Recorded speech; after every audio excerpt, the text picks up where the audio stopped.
Assalamualaikum Ustaz. Waalaikumsalam warahmatullahi wabarakatuh. Bagaimana kabarnya Ustaz? Alhamdulillah baik dan sehat. Alhamdulillah Ustaz. Ustaz mau bertanya. Ya. Di zaman sekarang kan banyak kelompok-kelompok Islam yang beraneka ragam Ustaz. Ya. Ada yang Islam A, ada yang Islam B, ada yang Islam C, dan lain-lain Ustaz. Kemudian bagaimana Ustaz cara kita mengetahui Islam yang benar yang sesuai dengan apa yang dibawa oleh Rasulullah SAW? Baik. Bismillah, alhamdulillah, wassalatu wassalamu ala rasulillah, ma ba'd. Pertanyaan yang cukup bagus dan berat ya. Maka harus kita ketahui, kalau kita ditanya Islam yang bagaimana yang benar yang harus kita ikuti, maka yang pertama adalah ada patokan, yaitu Islam ini sudah sempurna.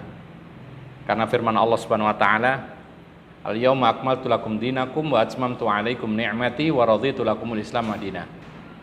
Pada hari ini telah aku sempurnakan agama buat kalian, kemudian aku sempurnakan nikmat buat kalian, dan aku ridhoi Islam, hanya Islam sebagai agama buat kalian. Maka ayat ini menunjukkan kepada kita bahwa Islam tidak boleh ditambah dan tidak boleh dikurangi. Ini yang pertama. Lalu yang kedua, sunnatullah, ketetapan Allah Subhanahu wa taala, umat Islam ini pasti berpecah belah.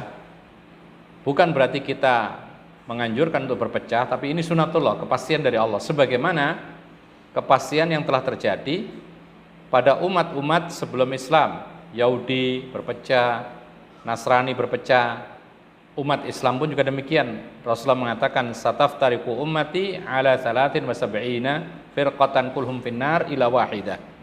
Umat Islam ini berpecah menjadi 73 golongan, semuanya akan masuk neraka kecuali satu saja yang tidak. Ketika Rasul ditanya siapa mereka, maka Rasul menjawab al-jamaah. Dalam riwayat yang lain disebutkan ma'ana alaihi wa ashabi, yaitu maksudnya jamaah di sini adalah siapa saja yang berada di atas agamaku hari ini dan para sahabatku. Kenapa disebut sahabat Nabi? Karena di situ ada keutamaan. Rasulullah mengatakan khairun nasi qarni, sebaik-baik manusia adalah manusia yang hidup di zamanku, yaitu sahabat Nabi radhiyallahu anhum. Itu yang kedua. Lalu perpecahan umat ini adalah suatu hal yang niscaya pasti, dan Allah memberikan petunjuk, yaitu penawar atau obatnya. Apa itu? Di akhir hadis Rasulullah mengatakan, "Alaikum bisunnati wa sunnatil khulafa'ir rasyidin al-mahdiyyin min ba'di." Maka wajib atas kalian mengambil, menggenggam petunjukku dan petunjuknya orang-orang yang mendapat petunjuk, yaitu khulafa'ur rasyidin setelah wafatnya Nabi Muhammad SAW. Maka ini sebagai isyarat, kalau kita ingin mengambil yang benar dari perpecahan umat ini, ambillah Islam yang dibawa oleh Rasulullah dan yang dibawa oleh para sahabatnya yang dikenal dengan istilah generasi salaf as-salih. Kemudian yang berikutnya, bagaimana ciri-ciri mereka? Maka cirinya mudah didapati, mudah kita ketahui. Paling tidak, yaitu ketika suatu kelompok atau komunitas berislam, kemudian mereka lebih mengedepankan dalil Al-Quran dan Sunnah Rasul daripada pendapat siapapun, maka ini pertanda bahwa ini adalah Islam yang seperti diinginkan oleh Allah dan Rasulnya. Utamanya adalah bagaimana mereka lebih mengedepankan dalil daripada perkataan orang, mengedepankan Al-Quran dan Sunnah daripada pendapat manusia, mengedepankan Al-Quran dan Sunnah daripada alasan akal atau perkataan imam siapa atau guru dan lain sebagainya. Yang menjadi patokan Islam yang benar adalah ketika Al-Quran dan Sunnah Rasul dipahami dengan pemahaman para sahabat Nabi generasi terbaik, ya, secara sebenarnya, bukan dipahami dengan pemahaman pimpinan, bukan dipahami dengan pemahaman akal masing-masing, bukan dipahami dengan pemahaman yaitu si fulan dan alan, tapi kembalikan, rujuk lagi kepada Al-Quran itu sendiri, kepada Sunnah Rasul, kepada juga pemahaman para sahabat Nabi, para salafus saleh yang lainnya. Maka itu adalah pertanda, yaitu kelompok ini adalah kelompok yang sesuai dengan Islam yang dibawa oleh Rasulullah dan dibawa oleh yaitu para sahabatnya. Jadi intinya adalah bagaimana kita itu berislam secara persis dengan apa yang dilakukan oleh Nabi Muhammad SAW dan diikuti oleh para sahabatnya.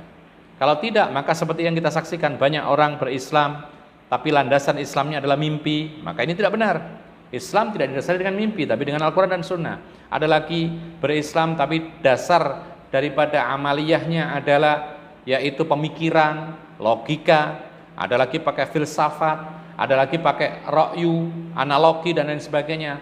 Maka ini semuanya tidak dibenarkan, karena yang dibenarkan itu adalah Islam sesuai dengan pemahaman para generasi salafus saleh. Di antara mereka adalah Rasulullah itu sendiri, kemudian para sahabatnya dan orang-orang yang mengikuti jejak mereka dengan sebaik-baiknya. Bahkan suatu ketika kelompok yang benar itu meskipun kadang-kadang terasing, tapi tetap itu adalah di atas kebenaran, maka inilah yang dicari. Makanya Rasulullah mengatakan badal Islamu ghariban wa sayaudu ghariban kama bada'a. Islam permulaannya ini asing, dianggap aneh, akan kembali dianggap asing sebagaimana permulaannya. Tapi Rasulullah mengatakan fatu balil ghuraba, maka beruntunglah orang-orang yang dianggap asing karena mempertahankan kebenaran. Sama dengan apa yang dikatakan oleh Ibnu Mas'ud ketika menjelaskan siapa sih jamaah itu yang dikecualikan untuk masuk neraka, selamat dari neraka, kelompok yang benar.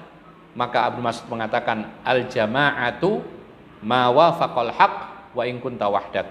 Jamaah itu adalah ketika sesuai dengan kebenaran meskipun engkau sendirian.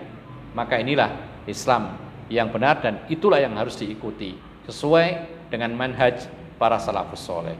Allahu a'lam, itu yang bisa kami sampaikan. Ustaz, barakallahu fikum, jazakallahu khairan atas jawaban antum Ustaz. Semoga kita dipertemukan oleh Allah di jalan yang lurus sesuai apa yang dibawa oleh Rasulullah sallallahu alaihi wasallam. Amin. Baik, jazakallahu khair. Barakallahu fiik.